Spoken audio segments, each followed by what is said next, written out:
Bismillahirrahmanirrahim. Assalamualaikum warahmatullahi wabarakatuh.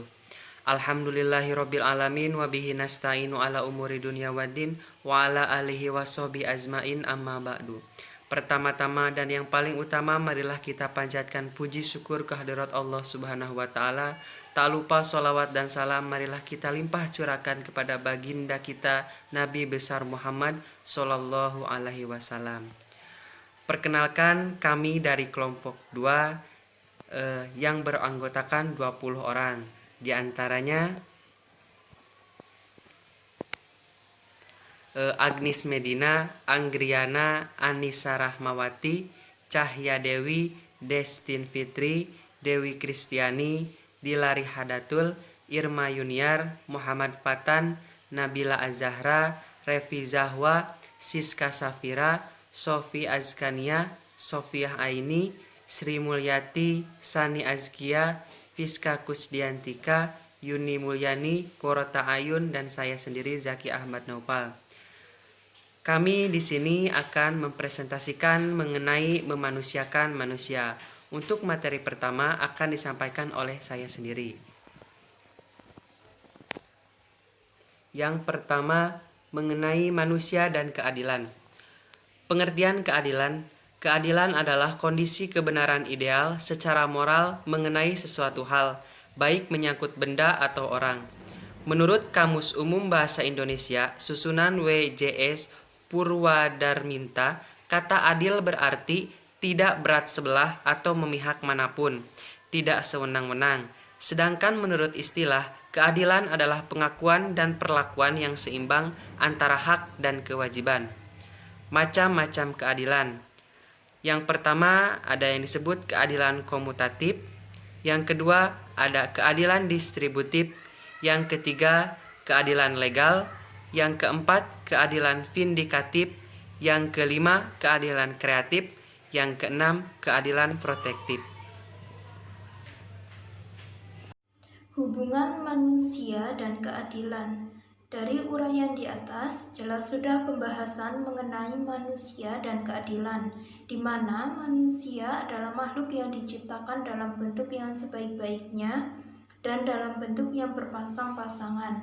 Hubungannya dengan manusia adalah hubungan yang sangat erat sekali, yang tidak dapat dipisahkan dengan apapun. Manusia tanpa keadilan, maka kehidupannya tidak akan tentram. Karena unsur pertama dari kehidupan adalah keadilan. Karena keadilan memberikan suatu perdamaian dan persatuan di kalangan manusia. Manusia dan cinta kasih. Pengertian cinta kasih.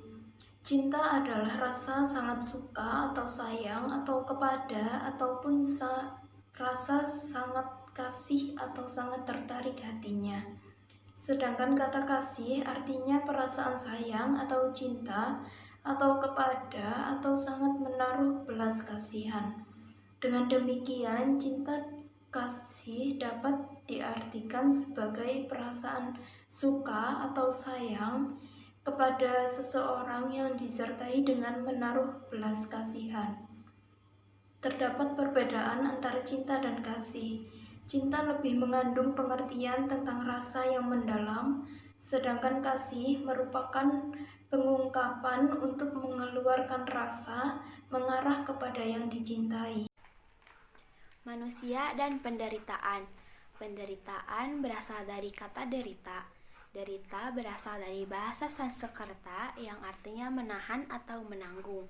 Penderita menurut Kamus Umum Bahasa Indonesia, susunan Wilfridus Josephus Subarija Purwadarminta, artinya menanggung atau merasakan sesuatu yang tak menyenangkan.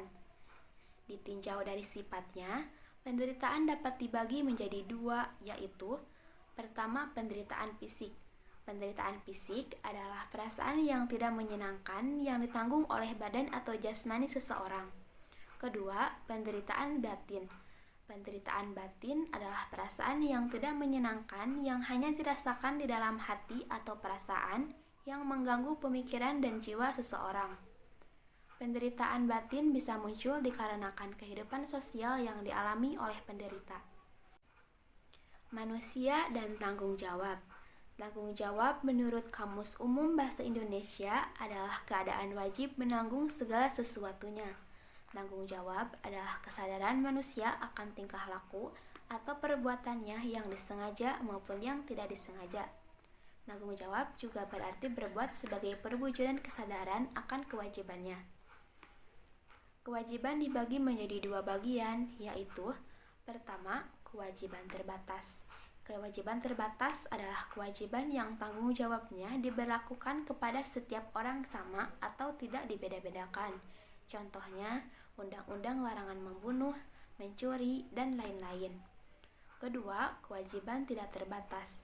Kewajiban tidak terbatas adalah kewajiban yang tanggung jawabnya diberlakukan kepada semua orang, nilainya lebih tinggi sebab dijalankan dengan suara hati, seperti keadilan dan kebijakan. Macam-macam tanggung jawab. Kesatu, ada tanggung jawab terhadap diri sendiri, lalu tanggung jawab terhadap keluarga, tanggung jawab terhadap masyarakat, tanggung jawab kepada bangsa dan negara, dan tanggung jawab terhadap Tuhan. Hubungan manusia dan tanggung jawab. Adapun wujud dari tanggung jawab diantaranya berupa 1. Pengabdian. Pengabdian adalah perbuatan baik yang berupa pikiran, pendapat, ataupun tenaga sebagai perwujudan kesetiaan, cinta, kasih sayang, hormat, atau satu ikatan dan semua itu dilakukan dengan ikhlas. Yang kedua ada pengorbanan. Pengorbanan berasal dari kata korban atau kurban yang berarti persembahan. Sehingga pengorbanan berarti pemberian untuk menyatakan kebaktian. Lalu ada manfaat tanggung jawab bagi manusia dalam kehidupan. Kesatu, menumbuhkan rasa disiplin yang tinggi. Kedua, dapat menghargai waktu. Ketiga, dapat dipercaya oleh orang lain, baik dalam sisi pekerjaan ataupun yang lainnya. Keempat, kesuksesan cepat diraih. Kelima, memperoleh kebahagiaan. Dan yang terakhir, mampu berbuat adil dan mencoba untuk adil. Manusia dan pandangan hidup. Pandangan hidup dapat diartikan sebagai pendapat atau pertimbangan yang dijadikan sebagai pegangan, pedoman, arahan, atau petunjuk hidup seseorang di dunia. Berdasarkan asalnya, pandangan hidup terbagi menjadi 3, yaitu pandangan hidup berasal dari agama, pandangan hidup berupa ideologi, dan pandangan hidup hasil renungan.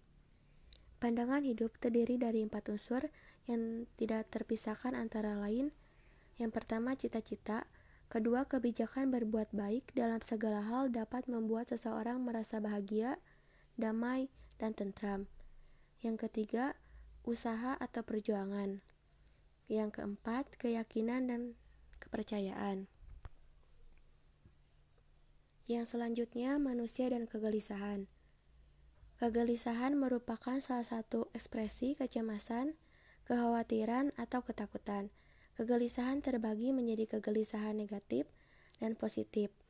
Kegelisahan negatif yaitu kegelisahan yang berlebih-lebihan, maksudnya yaitu kegelisahan yang berhenti pada titik merasakan kelemahan. Seseorang yang mengalaminya sama sekali tidak bisa melakukan perubahan positif atau perubahan mencapai tujuan yang diinginkan.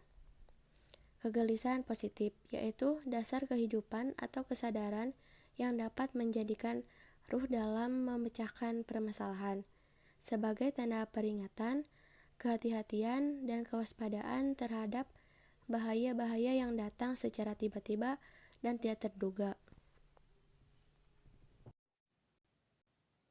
Manusia dan harapan. Harapan dalam kehidupan manusia merupakan cita-cita, keinginan, supaya sesuatu yang diinginkan terjadi. Harapan terbagi menjadi 2, yaitu harapan optimis dan harapan pesimistis atau tipis harapan. Harapan yang optimis maksudnya yaitu sesuatu yang akan terjadi sudah memberikan tanda-tanda yang dapat dianalisis secara rasional bahwa sesuatu yang akan terjadi akan muncul pada saatnya. Dan harapan yang pesimistis adalah adanya harapan yang menunjukkan tanda-tanda rasional tidak akan terjadi. Untuk mewujudkan harapan perlu diwujudkan hal-hal sebagai berikut. Yang pertama, harapan apa yang baik? Yang kedua, bagaimana cara mencapai harapan itu? Dan yang ketiga, bagaimana bila harapan tidak tercapai? Sebab manusia mempunyai harapan. Manusia adalah makhluk sosial yang harapannya berhubungan dengan orang lain. Faktor pendorong individu memiliki harapan yaitu dorongan kodrat dan dorongan kebutuhan hidup. Sekian presentasi dari kami. Mohon maaf bila banyak kekurangan. Wassalamualaikum warahmatullahi wabarakatuh.